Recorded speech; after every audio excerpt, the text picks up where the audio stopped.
But for the latest, we can cross now to Cape Town and talk to our correspondent Nadine Theron, who is outside the Parliament building for us this hour. Nadine, what can you see around you and what can you tell us about what's happening right now?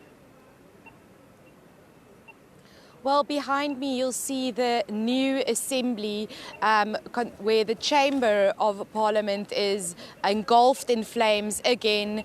About 30 firefighters are fighting the flames at this point, but it seems to be just growing, and it seems that they are really struggling to keep this fire contained. We just heard from the spokesperson of Parliament who said that they do not know what caused this flare up and they will wait to hear from the fire inspector, and we on the ground here can feel quite a bit of wind. It could be that the wind blew on some of the smouldering ashes of the building and that caused it to flare up again. But what if the National Assembly wasn't previously gutted completely? It certainly is destroyed now. We've heard that 90% of the National Assembly chamber has been completely destroyed.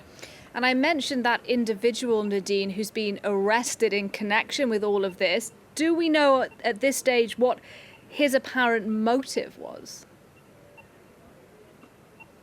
We don't know anything about the suspect's motives. We know that he was charged with arson, theft and break-in, so he took something, and we don't know what that is yet. He's going to be appearing in court tomorrow. What we do know is that there's a lot of South Africans who support this parliamentary fire and who have cheered it on, saying that it's time for South Africa to get a new parliament settled in Pretoria, the capital, which is the government administrative capital of South Africa, and these include members of the economic freedom fighters as well as one of Jacob Zuma's daughters who have celebrated this fire, seeing it as an ushering out of the old system, and perhaps it's time for a new parliament in South Africa. That's what they have been saying.